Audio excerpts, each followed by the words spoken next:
നമസ്കാരം. മഴ തോരും മുമ്പ് സീരിയലിന്റെ ഒരു പുതുപുത്തൻ വിശേഷത്തിലേക്ക് എല്ലാവർക്കും സ്വാഗതം. ഉടനെ തന്നെ വരാനിരിക്കുന്ന ഒരു അടിപൊളി എപ്പിസോഡ് വിശേഷത്തിലേക്കാണ് നമ്മൾ പോകുന്നത്. അങ്ങനെ സ്റ്റാൻലി ജോസഫിന്റെ മകൾ അലീന സ്റ്റാൻലിയുടെ തറവാടായ കൊട്ടാരമറ്റം തറവാട്ടിൽ എത്തുകയാണ് കേട്ടോ. അങ്ങനെ പുനലൂര് കൊട്ടാരമറ്റം തറവാട്ടിൽ എത്തുന്ന അലീനയെ തേടി ഒരുപാട് വെല്ലുവിളികളുണ്ട്. അവിടെയാണെങ്കിൽ ആൻസി, ആൽബർട്ടിൻ്റെ ഭാര്യ ആൻസിയും ഒക്കെ നന്നായിട്ട് അലീനയോട് ദേഷ്യപ്പെടുന്നുണ്ട് കേട്ടോ. അങ്ങനെ അലീന അവിടെ എത്തിയിട്ടുണ്ടെന്ന് അറിഞ്ഞ് ഔതക്കുട്ടിച്ചായൻ്റെ മക്കളായ ആൽബർട്ടും ഔസേപ്പച്ചനും എത്തുകയാണ്. റോബർട്ടുമായിട്ട് ചേർന്ന് അവർ ചില കൂടിയാലോചനകളൊക്കെ നടത്തുന്നുണ്ട്. അതിനുശേഷം എങ്ങനെ അലീനയെ ഇവിടുന്ന് പുറത്താക്കാമെന്നും അലീന ഇവിടെ വന്ന് നിന്ന് കഴിഞ്ഞാൽ അത് നമുക്ക് ആളുകളുടെ ഇടയിൽ ഒരു നാണക്കേടാകുമെന്നും ഒക്കെ അവർ പറയുന്നുണ്ട് കേട്ടോ. അതിനൊക്കെ ശേഷം അലീന ഭക്ഷണം കഴിക്കാൻ വന്നിരിക്കുമ്പം അലീനയോട് മോശമായിട്ട് പെരുമാറുന്നുമുണ്ട്. അങ്ങനെയൊക്കെയുള്ള ആ സന്ദർഭത്തിൽ അലീന അവരോടെല്ലാം ക്ഷമിക്കുകയാണ് ചെയ്യുന്നത്. അലീന പറയുന്നുണ്ട്, ഞാൻ എവിടെയെങ്കിലും ഇരുന്ന് ഭക്ഷണം കഴിച്ചോളാം, ഞാനും നിങ്ങളെപ്പോലെ തന്നെയാണ്, നിങ്ങളുടെ മക്കളെപ്പോലെ ഈ കുടുംബത്തിൽ ജനിച്ച് ഇവിടെ കളിച്ചു വളർന്ന് ഓടി നടക്കേണ്ടവളായിരുന്നു. പക്ഷെ നിങ്ങളെല്ലാവരും ചെയ്ത തെറ്റിൻ്റെ ഫലമായിട്ട് ഞാനിന്നിങ്ങനെ അനുഭവിക്കേണ്ടി വന്നു. ഒരു അനാഥാലയത്തിൽ 23 വർഷക്കാലം എനിക്ക് ജീവിക്കേണ്ടതായിട്ട് വന്നു. പക്ഷേ എനിക്കതിന് ആരോടും പരിഭവമില്ല എന്ന് പറയാണ്. ആ ഒരു വിശേഷങ്ങളിലേക്കാണ് നമ്മൾ പോകുന്നത്. നമ്മുടെ വീഡിയോ ഇഷ്ടമായാലൊന്ന് ലൈക്ക് ചെയ്യണേ, ഹൈപ്പ് ചെയ്യണേ, ചാനൽ കൂടി ഒന്ന് സബ്സ്ക്രൈബ് ചെയ്ത് സപ്പോർട്ട് ചെയ്യണേ. എല്ലാവരും എതിർത്തപ്പോഴും ഔതക്കുട്ടിച്ചായൻ അലീനയോട് പറയാണ്, അലീന നീ ഇവിടെ വന്നിരിക്കേ. അത് കേട്ടുകൊണ്ട് അലീന ഊണുമുറിയിലേക്ക് വന്നു. ഊണുമേശയിൽ നിന്ന് ഒരു പ്ലേറ്റ് എടുത്ത് അതിലേക്ക് ഭക്ഷണം വിളമ്പി. അത് കണ്ടുകൊണ്ട് ഔസേപ്പച്ചൻ ക്രോധനായി ഇരിപ്പിടത്തിൽ നിന്ന് ചാടി എഴുന്നേറ്റു. പെട്ടെന്ന് അലീന പറയുകയാണ്, ആരും എഴുന്നേറ്റ് പോകണ്ട, ഞാനിവിടെ ഇരിക്കുന്നില്ല. ആരോടും ഗുസ്തി പിടിച്ചിട്ട് ഒരു സ്ഥാനവും എനിക്ക് വേണ്ട. അവൾ ഭക്ഷണം വിളമ്പി എടുത്തുകൊണ്ട് അടുക്കളയിലേക്ക് നടന്നു. വാതുക്കൽ ചെന്ന് തിരിഞ്ഞു നിന്നു. എന്നിട്ട് പറയുകയാണ്, 23 വർഷം ഞാൻ ഭക്ഷണം കഴിച്ചത് ഒരു അനാഥാലയത്തിൻ്റെ വരാന്തയിലിരുന്നാണ്. പാത്രം ഇത്രയും നല്ലതായിരുന്നില്ല, ഭക്ഷണവും ഇത്രത്തോളം വില പിടിച്ചതായിരുന്നില്ല. പക്ഷേ ആ രുചിയൊന്നും പിന്നീട് ഞാൻ കഴിച്ച ഒരു ഭക്ഷണത്തിനും എവിടെയും കിട്ടിയിട്ടില്ല, ഇനി ഉണ്ടാകാനും പോകുന്നില്ല. അത് ഏത് മണിമാളികയിൽ ഇരുന്ന് കഴിച്ചാലും എല്ലാവരും അവളെ തന്നെ നോക്കുകയാണ്. അപ്പോൾ വീണ്ടും അലീന, ഇവിടെ ആരൊക്കെയോ പറയുന്നത് കേട്ടു, ഈ വീട്ടിൽ കയറ്റുക പോലും ചെയ്യരുതായിരുന്നു, ഭക്ഷണമൊന്നും കൊടുക്കരുതായിരുന്നു എന്നൊക്കെ.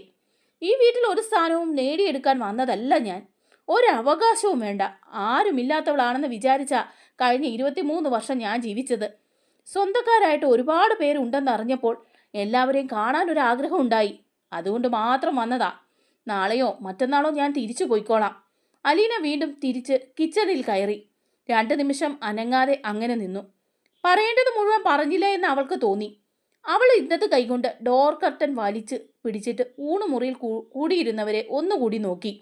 ഞാൻ ഒരു കാര്യം കൂടി ചോദിച്ചോട്ടെ, ഒരു അനാഥാലയത്തിൽ ജീവിച്ചു എന്നുള്ളതാണോ ഞാൻ ചെയ്ത തെറ്റ്?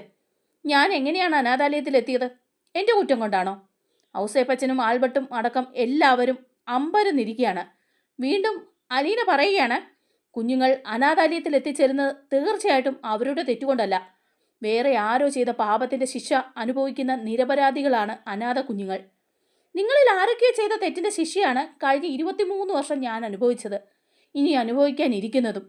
അത് തന്നെയാണ് നിങ്ങളുടെ കുഞ്ഞുങ്ങളെപ്പോലെ ഈ തറവാട്ട് മുറ്റത്ത് ഓടിക്കളിച്ച് വളരേണ്ടവരായിരുന്നില്ലേ ഞാനും? നിങ്ങളുടെ മക്കളെപ്പോലെ സ്നേഹിച്ച് സംരക്ഷിക്കേണ്ടതായിരുന്നില്ലേ എന്നെയും? അവിടെ ഇരിക്കുന്ന ഒരാൾക്ക് നിഷേധിക്കാനാവാത്ത വിധം വ്യക്തവും യുക്തവുമായിരുന്നു അലീനയുടെ ചോദ്യങ്ങൾ.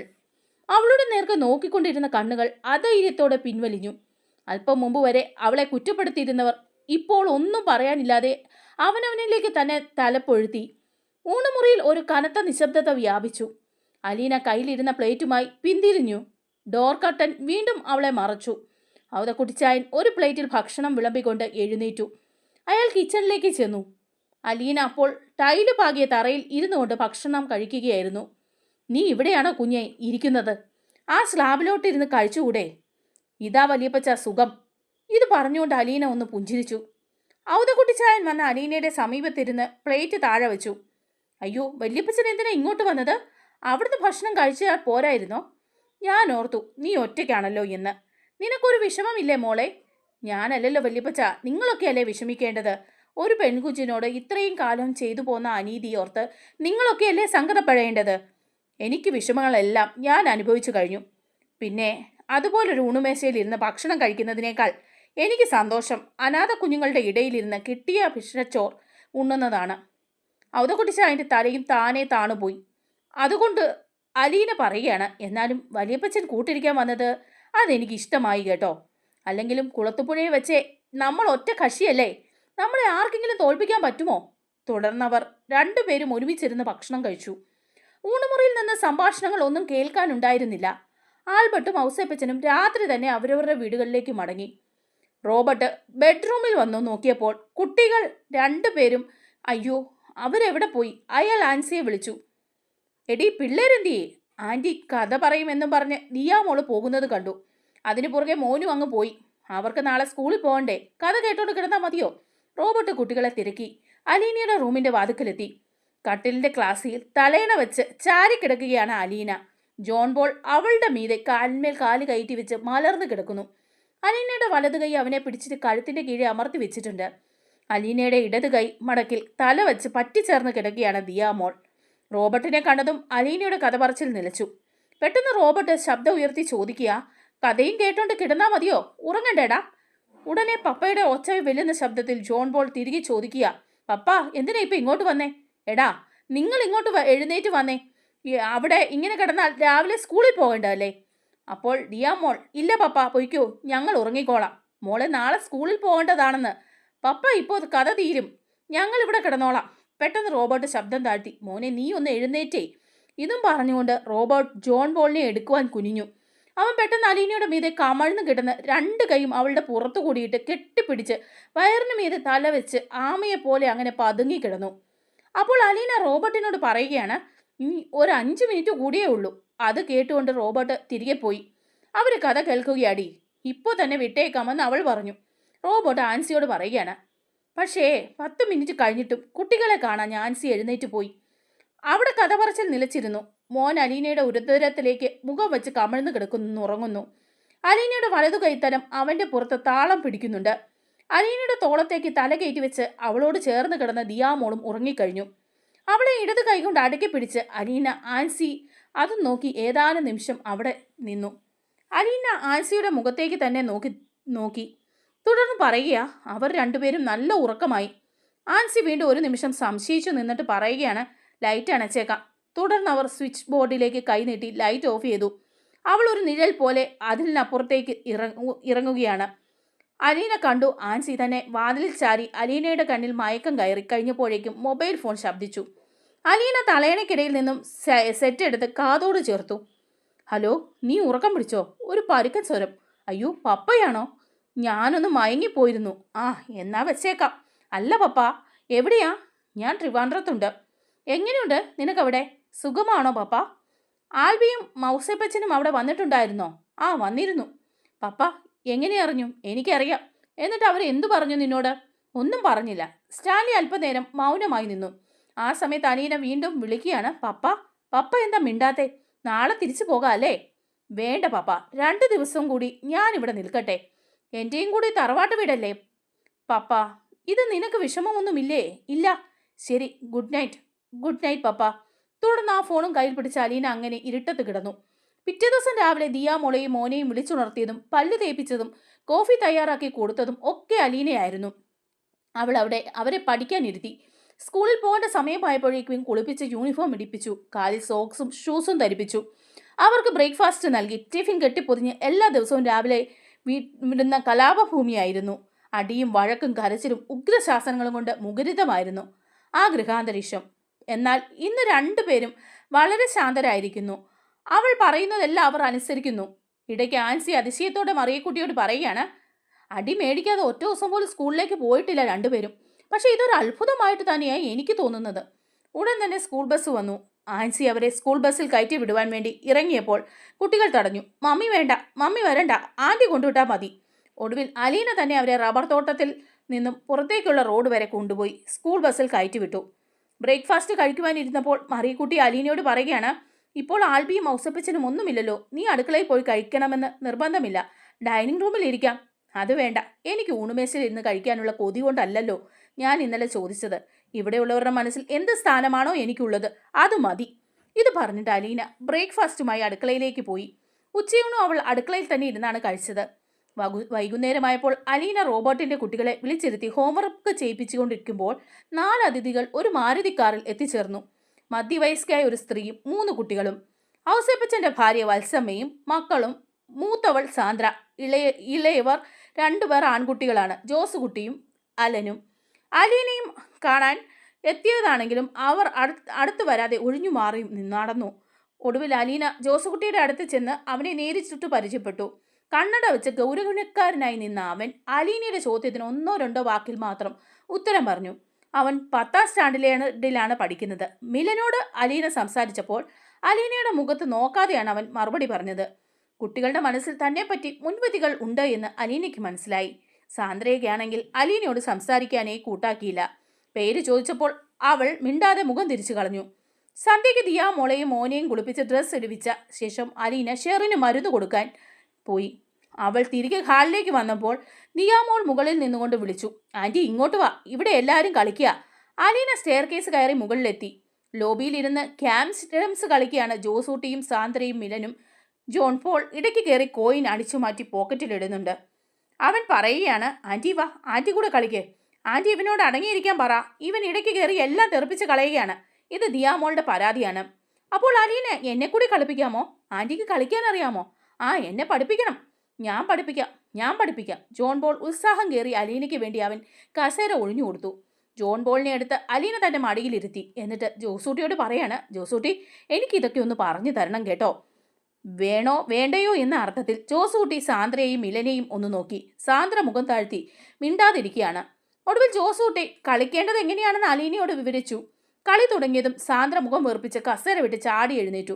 ഞാൻ കളിക്കുന്നില്ല, ആരോടില്ലെന്നില്ലാതെ പറഞ്ഞിട്ട് അവൾ താഴേക്ക് ഇറങ്ങുകയാണ്. അപ്പോൾ അലീന, ഞാൻ വന്നതുകൊണ്ടാണോ ഇവിടെ ഇരുന്നോ? ഞാൻ മാറി തന്നേക്കാം. അലീന ഉടനെ എഴുന്നേൽക്കുവാൻ ഭാവിച്ചു. അപ്പോഴേക്കും സാന്ദ്ര തിരിഞ്ഞു നടന്നു കഴിഞ്ഞു.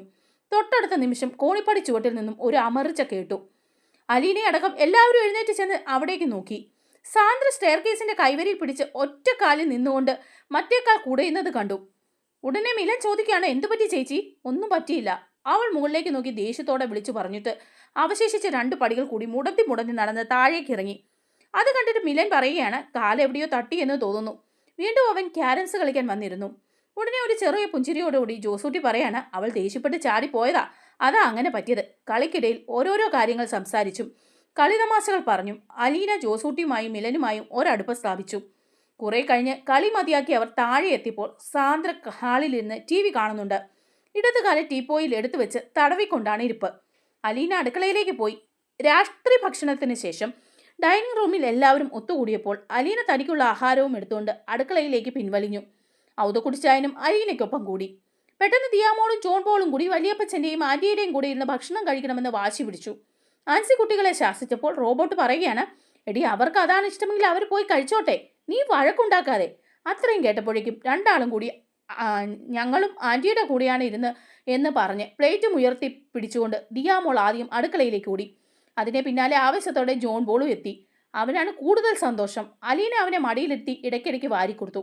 അതിനിടയിൽ കൊച്ചു കൊച്ചു നുറുങ്ങു കഥകളും പറഞ്ഞു. അടുക്കളയിൽ ഭക്ഷണം കഴിക്കുമ്പോൾ 4 പേരടങ്ങുന്ന ഒരു സംഘമായി ഊണുമുറി. കൈ കഴുകി കഴിയുമ്പോഴേക്കും ഔതുക്കുട്ടിച്ചായൻ ശ്രദ്ധിച്ചത് സാന്ദ്രയ്ക്ക് നടക്കുവാൻ ചെറിയൊരു മുടന്ത്.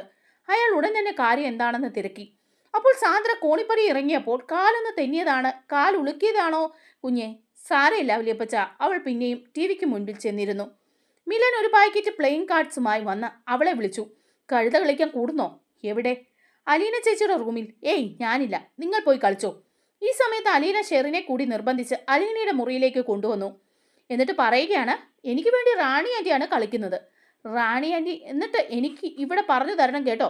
ഷെറിൻ അധികം സംസാരിച്ചില്ലെങ്കിലും അലീനയോട് ചേർന്നിരുന്ന് കളിക്കേണ്ട വിധം അവൾക്ക് പറഞ്ഞു കൊടുത്തു. 10 മണി വരെ കളിതമാശകൾ നീണ്ടു. ഉറങ്ങിപ്പോയ ദിയാമോളെയും ജോൺ പോളിനെയും റോബർട്ട് വന്ന് എടുത്തുകൊണ്ടുപോയി. ജോസൂട്ടിയും മിലനും ഉറങ്ങുവാൻ പോയി. അലീന ഷെറിന്റെ മുറിയിൽ കൊണ്ടുപോയി കിടത്തി. തിരികെ തന്റെ റൂമിലേക്ക് വരുമ്പോൾ വത്സമയും കുട്ടികളും കിടക്കുന്ന മുറിയിൽ നിന്നും അമർത്തിയ സ്വരത്തിലുള്ള ശകാരം കേട്ടു. അലീന വാതുക്കൽ നിന്ന് നോക്കി. വത്സമ കട്ടിലിനരികിൽ ഇരുന്ന മോളുടെ കാൽ തടവുകയാണ്. നിലത്ത് നോക്കി നടക്കണമായിരുന്നു, നിന്റെ കണ്ണ് എവിടെയായിരുന്നടി? ഇനിയിപ്പോൾ എന്നാ ചെയ്യാനാ? നേരം വെളുക്കട്ടെ, ഹോസ്പിറ്റലിൽ വല്ലതും പോകാം. അലീന അത് കേട്ടുകൊണ്ട് അകത്തേക്ക് കയറി ചെന്നു. അവൾ സാന്ദ്രയുടെ കാൽ നോക്കി. അയ്യോ, നീര് വെച്ചിട്ടുണ്ടല്ലോ ആൻറ്റി. ഓ സാരയില്ല, ഒരു ഓയിൻമെൻറ്റ് പുരട്ടിയിട്ടുണ്ട്. വത്സമ അത് വലിയ താല്പര്യമില്ലാത്ത മട്ടിലാണ് പറഞ്ഞത്. കുട്ടിയുടെ കാൽ വെണ്ണ കണ്ടപ്പോൾ അലീനയ്ക്ക് മനസ്സിലായി ഇത് രാത്രിയിൽ അവൾ ഈ മുറിയിലുള്ളവരെ ഉറക്കില്ലെന്ന്. കൈത്തണ്ട കൊണ്ട് കണ്ണു മറച്ചാണ് കിടക്കുന്നതെങ്കിലും ചെവിയുടെ ഭാഗത്തേക്ക് കണ്ണുനീര് ഒലിക്കുന്നത് ട്യൂബ് ലൈറ്റിന്റെ വെട്ടത്തിൽ കാണാം. അലീന പിന്തിരിഞ്ഞു. അപ്പോൾ വത്സമ്മ ഒരു ട്യൂബിൽ നിന്ന് കുറച്ച് ഓയിൻമെന്റ് കൂടി ഞെക്കി പിഴിഞ്ഞെടുത്ത് കാലിൽ പുരട്ടി. മതി മതി, സാന്ദ്ര വേദന കൊണ്ട് വിങ്ങുകയാണ്. ആ മതിയെങ്കിൽ മതി. വത്സമ്മ അടുത്ത കിടക്കയിൽ പോയിരുന്നു. കാൽ മണിക്കൂറുകൾക്കുള്ളിൽ ഒരു സ്റ്റീൽ ചെരുവത്തിൽ തിളപ്പിച്ച വെള്ളവുമായി അലീന മുറിയിലേക്ക് വന്നു.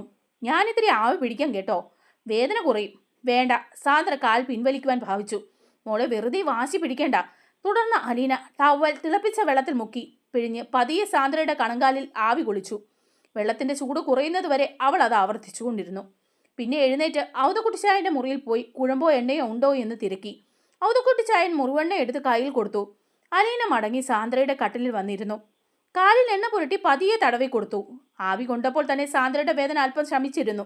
കാൽമുട്ട് മുതൽ പാദം വരെയുള്ള ആ തലോടൽ അവൾക്ക് ആശ്വാസകരമായിരുന്നു. വേദനിപ്പിക്കാതെ സൂക്ഷ്മതയോടെ പൂവിതൽ കൊണ്ട് തഴുകുന്നത് പോലെ വേദന കുറേശ്ശെ അലിഞ്ഞ് പോകുന്നുണ്ടെന്ന് സാന്ദ്രയ്ക്ക് തോന്നി. ഉറങ്ങിക്കോ, ഉറങ്ങിയിട്ടേ ഞാൻ പോകുന്നുള്ളൂ. സാന്ദ്ര കണ്ണുകൾ അടച്ചു കിടന്നു. ഇപ്പുറത്തെ കടലിൽ വത്സമ്മ അലീനയുടെ പ്രവൃത്തി നോക്കിക്കൊണ്ട് കിടക്കുകയാണ്. ഉറക്കം വന്ന് കണ്ണടയുന്നത് വരെ അവരത് കണ്ടുകൊണ്ട് കിടന്നു. രാവിലെ സാന്ദ്ര ഉണർന്ന് എഴുന്നേറ്റ ഉടനെ കാൽ പരിശോധിച്ചു. വേദനയും നീരും അപ്രത്യക്ഷമായിരിക്കുന്നു. അവൾ നടന്നു നോക്കി. നെയ്യാണിച്ച ചുവട്ടിൽ ചെറിയൊരു പേശി വരി ഉണ്ടെന്ന് മാത്രമേ ഉള്ളൂ. അവൾ ബെഡ് കോഫിക്ക് വേണ്ടി അടുക്കളയിലേക്ക് ചെന്നു. മകളെ കണ്ടുകൊണ്ട് വത്സമ്മ ചോദിക്കുകയാണ്, എങ്ങനെയുണ്ടറിയും നിന്റെ കാലിന്? ഇപ്പോൾ ഒരു കുഴപ്പവുമില്ല. അപ്പോൾ വത്സമ്മ ആൻസിയോട് പറയുകയാണ്, പെണ്ണ് ഇന്നലെ രാത്രി ആവി പിടിച്ചു എണ്ണയിട്ട് കാല് തിരുമ്മി കൊടുത്തിട്ടാ ഞാൻ ഉറങ്ങുന്നവരെ അവൾ അവിടെ ഇരുന്ന് കാല് തിരുമുന്നുണ്ടായിരുന്നു. എപ്പോഴാ സാന്ദ്രയെ അവൾ എഴുന്നേറ്റ് പോയത്? ആ, ഞാൻ അറിഞ്ഞില്ല, ഞാനും അങ്ങ് ഉറങ്ങിപ്പോയി. ഉടനെ വത്സമ്മ ഉള്ളിലുള്ള തുറന്നങ്ങ് പറയുകയാണ്, ആ ഔസേപ്പച്ചനൊക്കെ പറയുന്നത് കേട്ടപ്പോൾ ഞാൻ ഓർത്തു ഒരു വല്ലാത്ത സാധനമായിരിക്കുമെന്ന് ആ പെണ്ണ് എന്ന്. ഇത് ആട്ടിൻകുഞ്ഞു പോലെ ഒരെണ്ണം. പിള്ളേരൊക്കെ എത്ര പെട്ടെന്ന് അവളുടെ കൂടെ അങ്ങ് കൂടിയത്. അപ്പോൾ മറിയക്കുട്ടി, അത് ശരിയാട്ടോ, എല്ലാത്തിനെയും മേയിച്ചു കൊണ്ട് കടന്നോളും. 2 ദിവസമായിട്ട് ദിയാമോളുടെയും റെനിക്കുട്ടൻ്റെയും ഒരു കാര്യവും ഞങ്ങൾ അറിയുന്നേയില്ല. അല്ലെങ്കിൽ എന്തായിരുന്നു ഇവിടുത്തെ ഒരു ഗുസ്തി? ദോഷം പറയരുതല്ലോ. ആരൊക്കെ എന്തൊക്കെ പറഞ്ഞാലും എത്ര ദേഷ്യപ്പെട്ടാലും അവൾക്ക് ആരോടും ഒരു പിണക്കോ ഇല്ല. എന്ത് പണി വേണമെങ്കിലും ചെയ്തോളും. അവളാണ് ഈ അടുക്കളയൊക്കെ ഇതുപോലെ വൃത്തിയാക്കി അടുക്കി പെറുക്കി എടുത്തത്. ഉടനെ ആൻസി സങ്കടത്തോടെ പറയാണ്, അവൾ വന്ന ദിവസം ഞാൻ ഏതാണ്ട് കുത്തുവാക്കൊക്കെ പറഞ്ഞു. ചേച്ചി, അതാണിപ്പോൾ എനിക്കൊരു വിഷമം. ഒരു കാര്യം ശരിയാ കേട്ടോ, അത് ഇവിടുത്തെ മരിച്ചുപോയ അമ്മച്ചി തന്നെയാ. ആ സ്വഭാവവും പ്രകൃതവും നടപ്പും എടുപ്പും വർത്തമാനവും നോട്ടവും ചിരിയും എല്ലാം അപ്പച്ചൻ പറഞ്ഞപ്പോഴും ഞാൻ അത്രയ്ക്ക് അങ്ങോട്ട് വിശ്വസിച്ചിരുന്നില്ല. വത്സമ്മ അതിശയം പൂണ്ട് സംസാരിക്കുകയാണ്. സാന്ദ്ര കാപ്പി ഊതി ഊതി കുടിച്ചുകൊണ്ട് സിറ്റ് ഔട്ടിലേക്ക് നടന്നു. അവിടെ റോബർട്ടും ഔതക്കുട്ടിച്ചായനും ജോസൂട്ടിയും മിലനും ഇരുന്ന് പത്രം വായിക്കുന്നത് അലീന കണ്ടു. അലീന മുറ്റമടിക്കുകയാണ്. സഹായത്തിന് ഷെറിനെയും വിളിച്ചിട്ടുണ്ട്. ഷെറിൻ കുനിഞ്ഞ് ചൂലുകൊണ്ട് 2 വട്ടം തൂക്കും. പിന്നെ നിവർന്ന് എന്തോ ആലോചിച്ച് നിൽക്കും. അലീന അരികെ ചെന്ന് തോണ്ടുമ്പോൾ വീണ്ടും മുറ്റം തൂക്കും. അവളെ ദൈനംദിന ജീവിതത്തിലേക്ക് കൈപിടിച്ച് കൊണ്ടുവരാനുള്ള ശ്രമമാണ് അലീന നടത്തുന്നതെന്ന് സാന്ദ്രയെ കണ്ടുകൊണ്ട് അലീന അവളുടെ അടുത്തേക്ക് ചെന്നു. എന്നിട്ട് ചോദിക്കുകയാണ്, എങ്ങനെയുണ്ട് കാലിന്? കുറഞ്ഞു. സാന്ദ്ര ഒരു ചെറിയ ചമ്മലോടെയാണ് പറഞ്ഞത്. എവിടെ കാണട്ടെ? സാന്ദ്ര ചുരിദാറിന്റെ പാൻറ് അല്പം മുകളിലോട്ട് വലിച്ചു. അലീന അവളുടെ കണങ്കാലിൽ കൈത്തലം കൊണ്ട് ചെറുതായി ഒന്ന് തലോടി. ആഹാ, നീരെല്ലാം പോയല്ലോ. സാന്ദ്ര അതും തല കുലുക്കി സമ്മതിച്ചു. അലീന അവളുടെ നേർക്ക് കൈ നീട്ടി. ഫീസ് താ, ചികിത്സയ്ക്ക് പ്രതിഫലം കിട്ടണ്ടേ? ഒന്നുകിൽ ഫീസ് അല്ലെങ്കിൽ താങ്ക്സ്, രണ്ടും ഒന്നിച്ച് കിട്ടിയാൽ വലിയ സന്തോഷം. സാന്ദ്ര ജാല്യതയോടെ നിന്നു. രാവിലെ 8 മണിക്ക് ആൽബർട്ടും ഭാര്യയും കുട്ടികളും ഒരു ജീപ്പിൽ വന്നു. ശനിയാഴ്ച ആയതിനാൽ കുട്ടികൾക്ക് ക്ലാസ് ഇല്ല. ജോസൂട്ടിയും മിലനും ചേർന്ന് ആൽബർട്ടിന്റെ മക്കളായ റോണിയെയും ശോഭിയെയും അലീനയ്ക്ക് പരിചയപ്പെടുത്തി. റോണി +1 പഠിക്കുന്നത്. ശോഭിയാകട്ടെ 9ാം സ്റ്റാൻഡേർഡിലും. അലീന ഒരു ടൈം ടേബിൾ തയ്യാറാക്കി. ബ്രേക്ക്ഫാസ്റ്റ് കഴിഞ്ഞാൽ കുറച്ച് ശുചീകരണ പ്രവർത്തനങ്ങളുണ്ട്. ഒന്നാമത്തെ ഇനം വീട് വൃത്തിയാക്കലാണ്. ഭിത്തികളും ഫ്ലോറും എല്ലാം മുഷിഞ്ഞിരിക്കുന്നു. അത് തേച്ച് കഴുകണം. സ്വിച്ച് ബോർഡുകളുടെയും സ്വിച്ചുകളുടെയും അഴുക്ക് വൃത്തിയാക്കണം. ജനലുകൾ, വാതിലുകൾ, കോണിപ്പടികൾ എന്നിവയെല്ലാം കഴുകി വെടിപ്പാക്കണം. ഡോർ കട്ടനുകൾ, ജനാല കട്ടനുകൾ എന്നിവയെല്ലാം അഴിച്ച് അലക്കിയെടുക്കണം. വീടിന്റെ പരിസരത്ത് ഇത്തരത്തിലുള്ള കളകളെല്ലാം പറിച്ച് വൃത്തിയാക്കി പൂച്ചട്ടികളും മറ്റും യഥാസ്ഥാനങ്ങളിൽ ക്രമീകരിക്കണം. 12 മണിക്ക് ഔസേപ്പച്ചൻ വന്നപ്പോൾ വീടിനുള്ളിലെ ശുചീകരണ പ്രവർത്തനം ഏകദേശം പൂർത്തിയായി കഴിഞ്ഞിരുന്നു. ഔസേപ്പച്ചനോട് ഉടൻ തന്നെ മിലൻ ചിരിച്ചുകൊണ്ട് പറയാണ്, പപ്പ, ഇവിടെ സേവനമാരമായി ഇന്ന്. എല്ലാവരും ഉച്ചയിൽ ഇരുന്നപ്പോൾ അലീന ഒരു പ്ലേറ്റും എടുത്ത് അടുക്കളയിലെ മൂലയിലേക്ക് മാറി. രാവിലെ ബ്രേക്ക്ഫാസ്റ്റിന് അവൾ അങ്ങനെ മാറിയിരുന്നത് കുട്ടികൾക്കിടയിൽ ചർച്ചാ വിഷയമായിരുന്നു. ഇത്തവണ അലീനയോട് ഐക്യദാർഢ്യം പ്രകടിപ്പിച്ചുകൊണ്ട് കുട്ടികൾ എല്ലാവരും തങ്ങളുടെ ഭക്ഷണപാത്രവുമായി എഴുന്നേറ്റ് അടുക്കളയിൽ ചെന്ന് അലീനയ്ക്കൊപ്പം ഇരുന്നു. ഉടനെ ആരോടൊന്നില്ലാതെ ഔസേപ്പച്ചൻ പറയുകയാണ്, അവർ അവിടെ പോയിരുന്നു. നന്നായി. എല്ലാവർക്കും കൂടി ഇരിക്കാൻ ഇവിടെ എവിടെയാ സ്ഥലം? അടുക്കളയിൽ നിന്ന് കുട്ടികളുടെ പൊട്ടിച്ചിരിയും ബഹളങ്ങളും കേൾക്കാമായിരുന്നു. അതെന്താണെന്ന് അറിയുവാൻ വേണ്ടി പ്ലേറ്റും എടുത്ത് അടുക്കളയിലേക്ക് പോയ ആൻസിയും മറിയക്കുട്ടിയും പിന്നെ തിരികെ വന്നില്ല.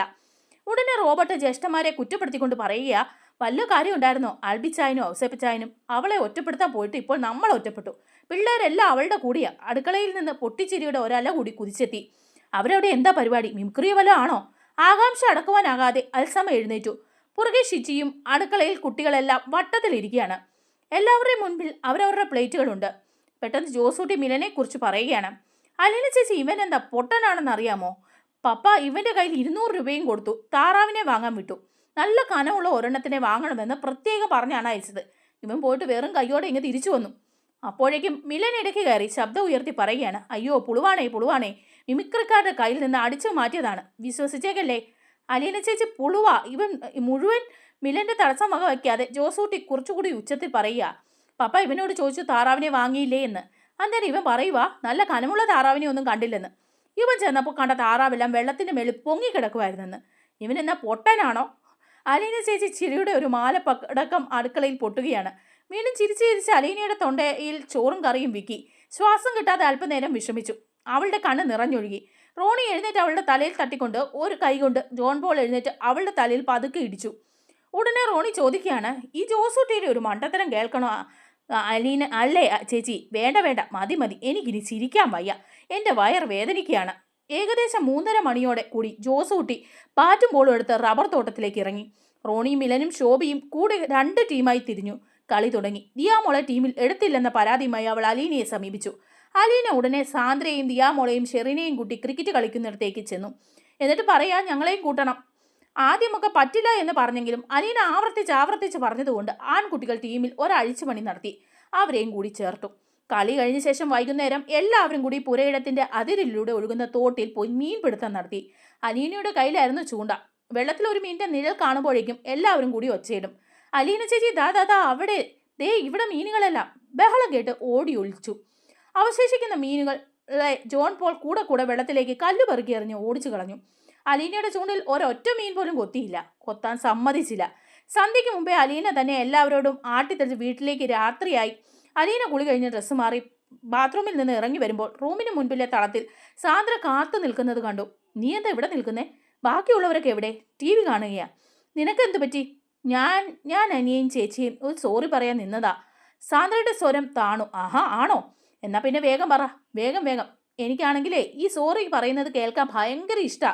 അലീന ചേച്ചി എന്നെ കളിയാക്കുക. ഇല്ലടി, നീ വേഗം പറഞ്ഞോ. ഇത് പറഞ്ഞുകൊണ്ട് അലീന വീണ്ടും പൊട്ടിച്ചിരിച്ചു. ഇല്ല, ഞാൻ പറയില്ല. സാന്ദ്ര പരിഭവിച്ചു നിന്നു. അലീന തിരികെ ചെന്ന് അവളുടെ തോളത്ത് പിടിച്ച്, എന്നാലേ നിനക്ക് വേണ്ടി ആ സോറി കൂടി ഞാൻ അങ്ങ് പറയാം. എന്താ അലീന ചേച്ചിയുടെ അടുത്ത് ഞാൻ ഇന്നലെ വലിയ ഗമ കാണിച്ചു, മിണ്ടാതെ നടന്നു, അതിനും സോറി. പിന്നെ ചോദിച്ചപ്പോൾ പറഞ്ഞില്ല, അതിനും സോറി. എന്ത് ക്ലാസ്സിലാണ് പഠിക്കുന്നതെന്ന് ചോദിച്ചപ്പോൾ മിണ്ടാതെ വെട്ടിത്തിരിഞ്ഞ് നടന്നുപോയി, അതിനും സോറി. അപ്പോൾ അലീന, മതിയായോ? ഇനി എന്തെങ്കിലും ഉണ്ടോ? സാന്ദ്രയുടെ കണ്ണുകളിൽ നീർപ്പോളയുടെ തിളക്കം കാണുവാൻ കഴിഞ്ഞു. അലീന അവിടെ ശിരസും കവളത്തും തലോടി. സാരമില്ല കേട്ടോ. അപ്പോൾ സാന്ദ്ര ചോദിക്കുക, അലീന ചേച്ചിക്ക് എൻ്റെ അടുത്ത് പിടക്കമുണ്ടോ? ഇല്ലടി, നീ എൻ്റെ അനുജത്തിയല്ലേ, അറിയാതെയല്ലേ എന്നോട് ദേഷ്യം കാണിച്ചത്. ഇപ്പോൾ അതിൻ്റെ ഇരട്ടി ഇഷ്ടം നീ എനിക്ക് തന്നില്ലേ, അത്രയും മതി. എൻ്റെ മോള് സോറിയൊന്നും പറയണ്ട കേട്ടോ. അലീന അവളെ ആശ്വസിപ്പിച്ചു. സാന്ദ്ര മുഖം അടുപ്പിച്ച് അവളുടെ കവളത്ത് ഒരു ഉമ്മ കൊടുത്തിട്ട് പിന്തിരിഞ്ഞ് ഒറ്റ നടത്തമായിരുന്നു. ബാക്കി വിശേഷങ്ങളുമായി നമ്മൾ അടുത്ത വീഡിയോയിലൂടെ വരുന്നതായിരിക്കും. നമ്മുടെ വീഡിയോ ഇഷ്ടമായാലും ഒന്ന് ലൈക്ക് ചെയ്യണേ, ഹൈപ്പ് ചെയ്യണേ, ചാനൽ കൂടി ഒന്ന് സബ്സ്ക്രൈബ് ചെയ്ത് സപ്പോർട്ട് ചെയ്യണേ. താങ്ക്